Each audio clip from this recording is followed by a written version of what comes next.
DIY Official. Dimanapun kalian berada, semoga selalu dalam lindungannya. Selamat beraktivitas, selamat beristirahat, dan selamat mendengarkan. Karena malam ini aku akan membawakan sebuah cerita lagi yang berjudul Jadi Menantu Bangsa Jin Gunung Arjono. Jadi langsung saja kita mulai ceritanya. Kisah horor ini dialami oleh dua orang pendaki. Sebut saja dia adalah Jeffrey dan Haris. Jadi waktu itu Jeffrey dan teman-temannya yang bernama Haris ini sedang melakukan pendakian ke Gunung Arjono, dan salah satu dari mereka nyaris diambil untuk dijadikan mantu oleh bangsa jin. Kejadian ini tepatnya pada tahun 2016. Jeffrey dan Haris adalah teman dekat sewaktu sekolah. Tapi setelah kelulusan sekolah mereka berpisah karena Haris harus ikut bibinya di kota M untuk melanjutkan studinya. Sementara Jeffrey dia harus tetap tinggal di kotanya sendiri. Waktu itu Jeffrey sedang asik scroll beranda Facebook dan tidak sengaja dia melihat postingan dari Haris yang sedang berada di gunung. Dia coba stalking album fotonya dan ternyata Haris sering banget mendaki gunung. Melihat itu, Jeffrey mencoba menghubungi Haris melalui Messenger untuk bertanya kabar. Di sisi lain, dia juga ingin menyambung tali silaturahmi dengan Haris. Setelah dia kirim pesan ke Haris, ternyata dibalas, dan ternyata dia juga masih ingat dengan Jeffrey. Jeffrey pun bertanya pada Haris tentang foto-foto yang diunggahnya ke Facebook itu. Ternyata Haris yang sekarang suka dengan kegiatan mendaki gunung dan dia juga sudah bergabung dengan Mapala di kampusnya. Jeffrey yang juga suka dengan kegiatan mendaki, dia menawari Haris untuk mendaki bareng sekalian temu kangen karena sudah hampir 2 tahun mereka tidak bertemu. Dengan senang hati, Haris menerima tawaran dari Jeffrey dan mereka berunding kemana mereka harus mendaki. Setelah berunding melalui telepon, akhirnya mereka memutuskan untuk mendaki ke Gunung Arjono. Singkat cerita, setelah 2 minggu kemudian mereka pun berangkat. Karena tempat tinggal mereka berbeda jalur, mereka janjian ketemu di Pasar Lawang karena jalur yang akan mereka lalui itu via Lawan. Itu pun berkat saran dari Haris yang sebelumnya sudah pernah melewati jalur ini bersama teman kampusnya.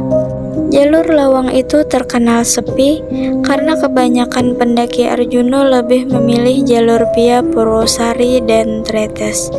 Tapi di jalur Lawang ini nuansa alamnya masih sangat asri dan itulah yang menjadi alasan kenapa Haris mengajaknya melalui jalur ini. Kurang lebih siang hari mereka bertemu di sebuah warung makan di Pasar Lawang.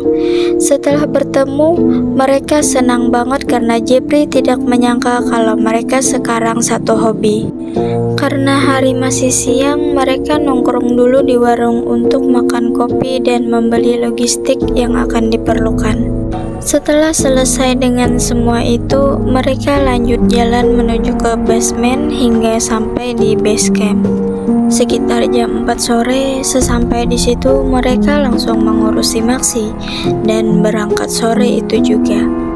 Mulai berjalan dengan langkah pelan di sepanjang jalan, mereka saling bergurau membahas masa-masa sekolah dulu. Dan tidak terasa hari sudah mulai gelap ketika mereka akan sampai di pos 2. Di pos 2 itu Hari menyarankan untuk bermalam dulu dan melanjutkan perjalanan besok. Karena di sisi lain waktu itu Jeffrey juga sudah sangat capek karena perjalanan menuju ke base camp tadi. Juga lumayan menguras tenaga. Malam itu mereka tidak mendirikan tenda dan memutuskan untuk tidur di dalam shelter karena kebetulan malam itu di pos 2 sepi banget.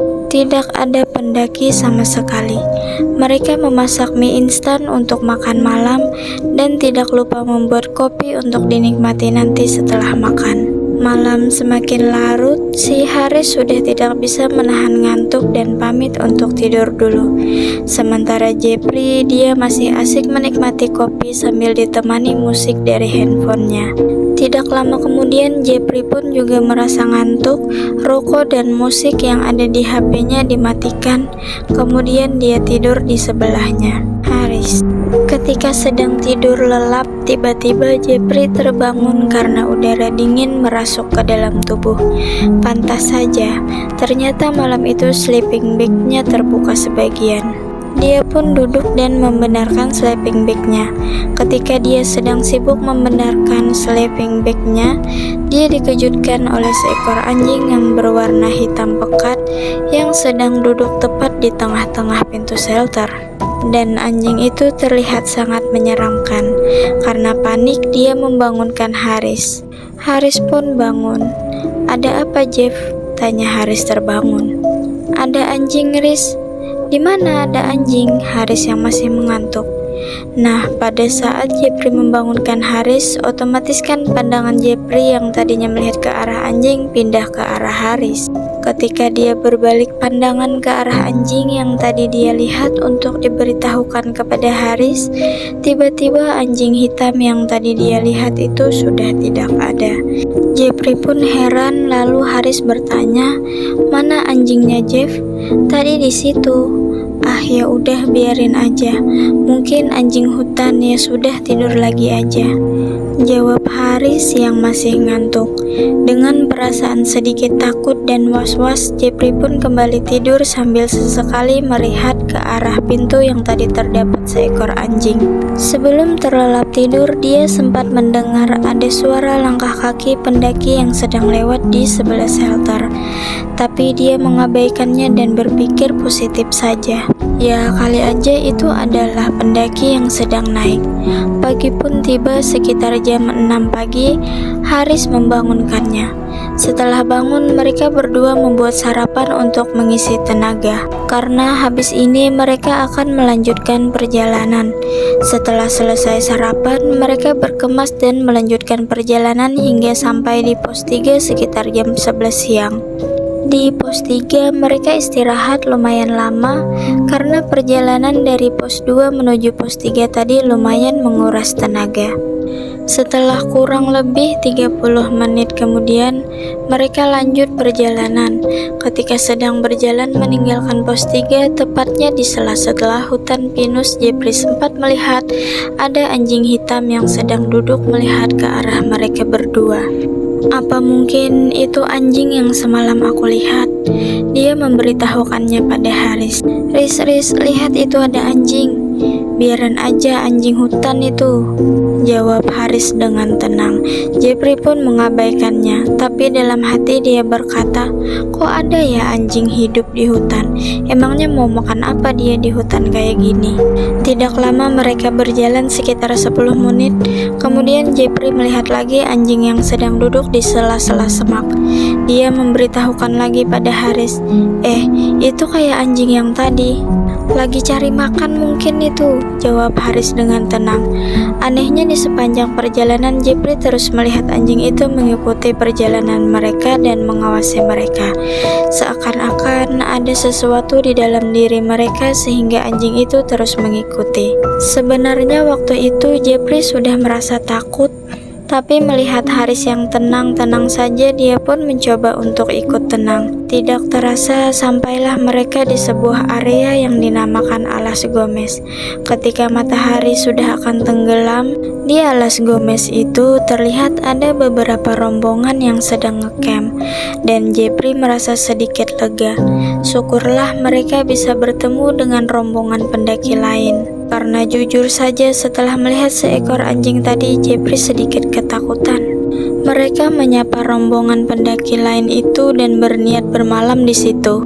Lalu mereka berdua mendirikan tenda di dekat rombongan pendaki lain itu. Setelah selesai mendirikan tenda, mereka saling mengobrol dengan rombongan lain dan berencana ikut gabung buat summit besok. Malam itu mereka tidur lebih awal untuk menghemat energi karena besok jam 5 pagi mereka sudah harus summit ke puncak. Pagi pun tiba. Sekitar jam 5 pagi mereka dan semua rombongan yang ada di situ bangun. Setelah bangun, mereka mempersiapkan bekal masing-masing untuk dibawa Samit ke puncak, dan sekitar jam setengah 6 pagi mereka semua mulai berjalan. Jalannya Jepri waktu itu sangat lambat, karena jujur saja waktu itu Jepri benar-benar kelelahan. Hingga akhirnya sampai di puncak sekitar jam setengah 10 pagi. Di puncak mereka sangatlah senang, dan di puncak itu Haris sempat membuat kopi juga, karena waktu itu Haris sempat membawa kompor dan nestingnya. Di situ mereka santai-santai, ngopi-ngopi hingga tidak terasa ternyata waktu sudah menunjukkan jam setengah 1 siang.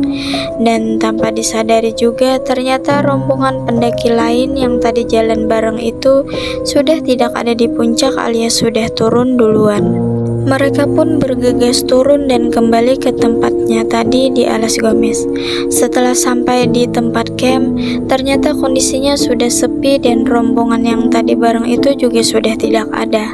Mungkin sudah turun duluan, tapi tidak lama kemudian ada rombongan pendaki lain yang baru naik dan akan ngecamp di situ. Karena sangat kelelahan, Jepri menyarankan pada Haris untuk menginap semalam lagi di Alas Gomez. Dan di sisi lain, waktu itu juga sudah menunjukkan jam 3 sore. Jadi nanggung juga kalau turun sekarang. Mending besok saja sekalian sampai di bawah bisa langsung pulang. Lain, jadi setidaknya mereka ada temannya. Karena merasa dirinya juga kelelahan, Haris setuju dan akhirnya memutuskan untuk camp semalam lagi di situ.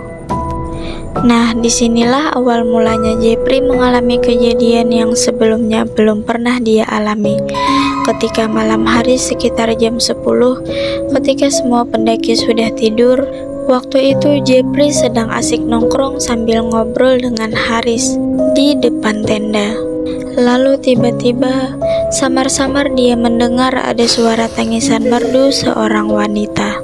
Awalnya Jepri mengira mungkin itu suara dari rombongan pendaki sebelah, karena di rombongan itu juga ada ceweknya satu.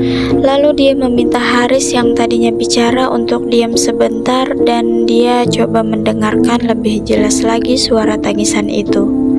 Tapi setelah Jepri mendengarkan lebih jelas lagi, ternyata sumber suara itu bukan berasal dari tenda sebelah, melainkan dari arah lembah. Jepri pun bilang pada Haris, "Haris, dengar sesuatu nggak?" "Dengar apa, Jep? Jangan takut-takutin lah," jawab Haris dengan panik. Melihat Haris yang tidak mendengar suara itu, Jepri pun tidak bilang tentang suara tangisan itu, dengan tujuan agar Haris tidak takut. Lalu Jepri mengajak Haris untuk masuk ke dalam tenda dan bergegas tidur. Jujur saja waktu itu Jepri benar-benar merinding hebat.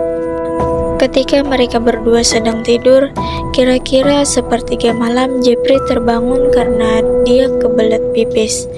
Lalu Jepri buru-buru keluar dari tenda dan berjalan ke belakang tenda yang kebetulan tidak jauh dari tendanya itu. Ada sebuah pohon pinus. Seketika itu Jepri lupa dengan suara tangisan yang semalam dia dengar. Ya, karena waktu itu posisinya Jepri sedang sangat ngantuk. Tapi ketika sedang pipis, tiba-tiba dia ingat suara tangisan yang tadi. Mengingat itu, dia cepat-cepat menyelesaikan pipisnya. Setelah selesai pipis, tiba-tiba Jepri melihat dari kejauhan ada wanita parubaya yang sedang berjalan ke arahnya. Itu terlihat samar. Ya, karena waktu itu kondisinya sangat gelap, hanya diterangi cahaya rembulan. Awalnya Jepri mengira itu adalah pendaki, tapi kok dia nggak pakai peralatan gunung? Wanita itu terus mendekat ke arah Jepri hingga akhirnya dia bisa melihat dengan jelas. Dia memakai baju khas Jawa, memakai sanggul, dan ada selai kain di pundaknya. Melihat itu, Jepri ingin lari, tapi nggak tahu kenapa seketika itu tubuhnya Jepri tidak bisa digerakkan sama sekali.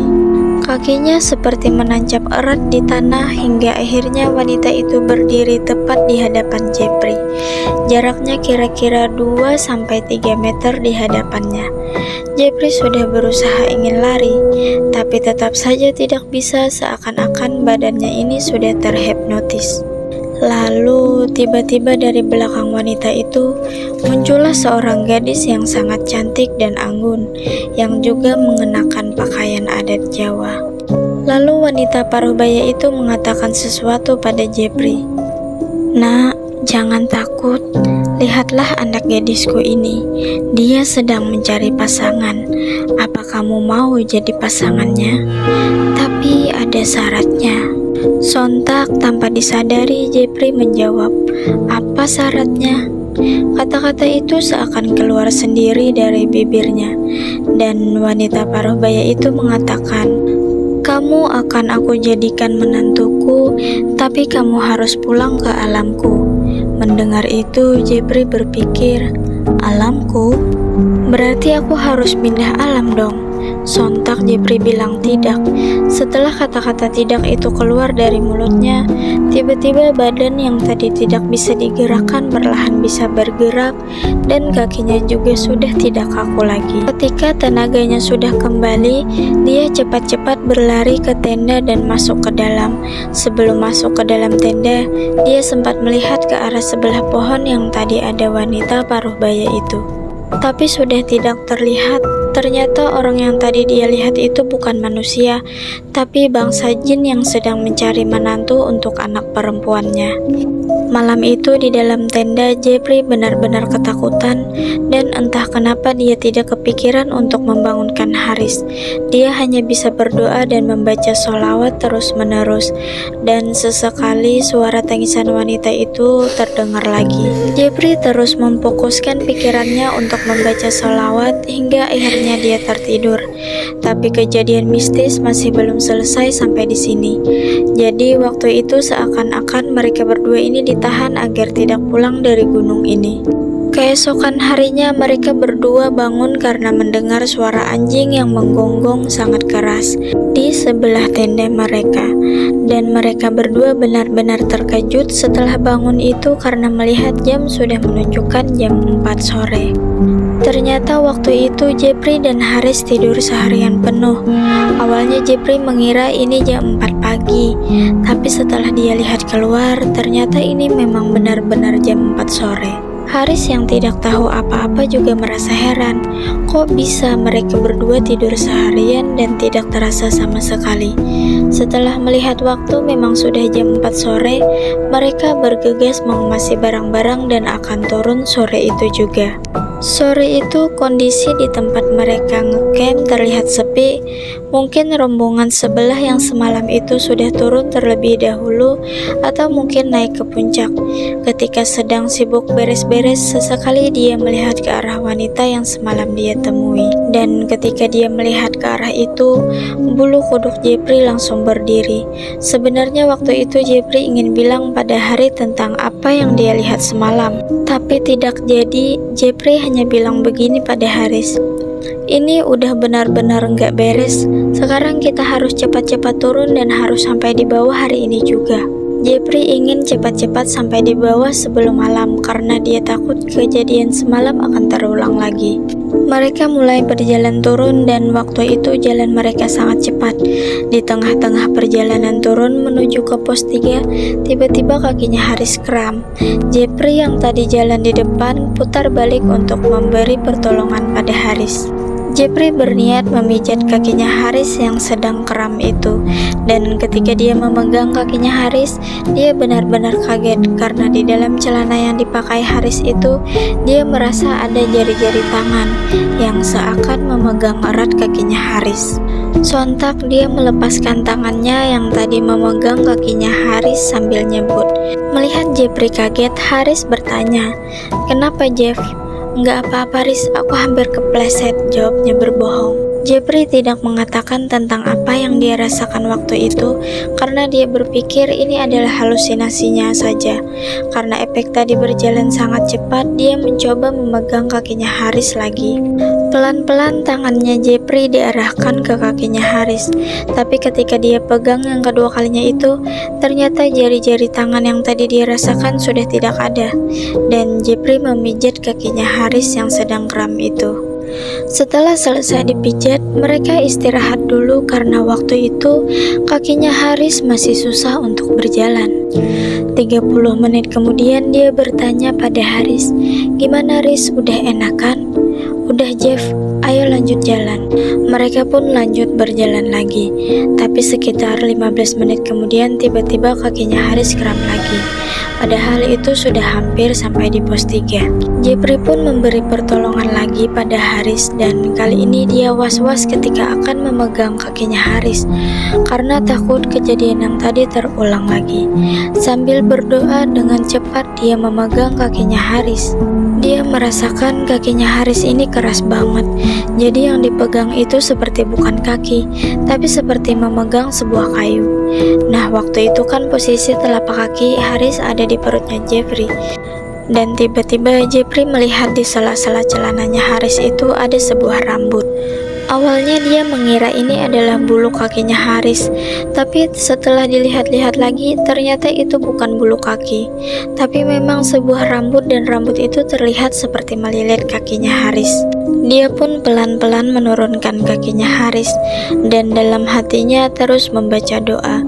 Tidak lama kemudian mereka lanjut berjalan lagi, dan mereka sempat berhenti sebentar di pos 3 untuk mengambil senter dari dalam tas.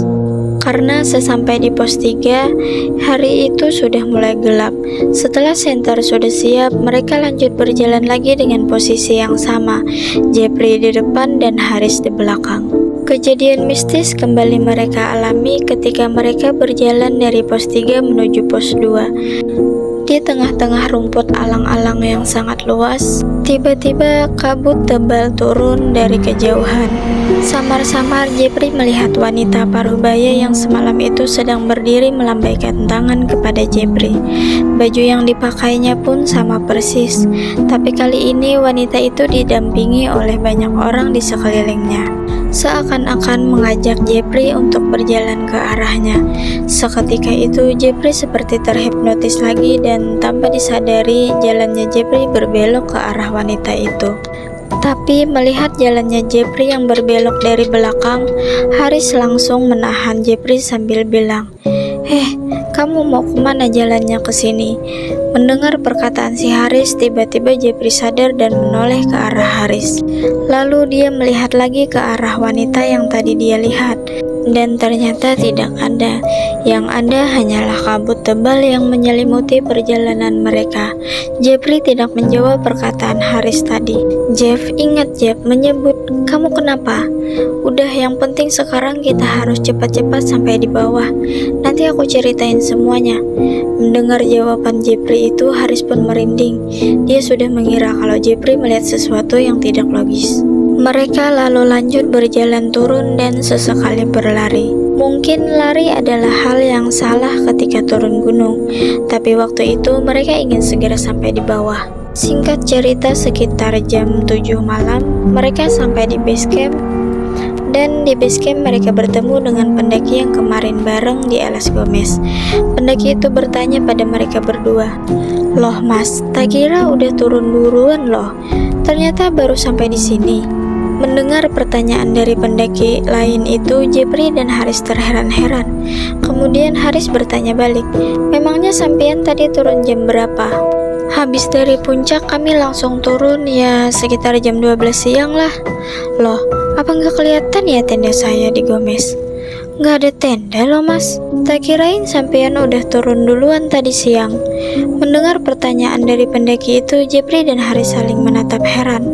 Lalu Jeffrey bilang pada pendaki itu dengan berbohong, "Oh iya, kami sempat istirahat dan tidur dulu tadi di pos 2 mas." Lalu mereka berdua pamit untuk turun duluan dari base camp, dan malam itu Jeffrey menginap di rumahnya Haris. Setelah sampai di rumah, Haris bertanya pada Jepri tentang apa yang semalam dia alami di Gunung Arjuno, sampai dia merasa ketakutan seperti itu. Lalu Jepri bercerita semua tentang apa yang dia lihat selama di Gunung Arjuno saat itu. Terlebih tentang wanita Parubaya yang sempat menawarinya untuk menjadi menantunya. Ketika sedang bercerita, tiba-tiba Jepri ingat sesuatu. Kalau sore itu mereka berdua terbangun gara-gara mendengar suara anjing, tapi waktu itu Jepri dan Haris tidak melihat ada anjing sama sekali di area situ. Andaikan waktu itu Jepri mau menjadi menantu wanita Parubaya itu, mungkin sekarang dia sudah tinggal di alam lain dan tidak pulang. Pendakian ini menjadi pendakian yang tidak akan terlupakan bagi Jepri, dan sampai sekarang dia tidak berani lagi mendaki ke Gunung Arjuno dan gunung-gunung angker lainnya. Nah, itu tadi dia adalah sebuah kisah horor yang bisa aku sajikan ke kalian semua. Buat yang masih stay, aku ucapin terima kasih dan tunggu cerita horor selanjutnya dari aku. Jangan lupa klik subscribe dan like, komen, dan share-nya ya, agar aku lebih semangat untuk membawakan cerita horor lainnya.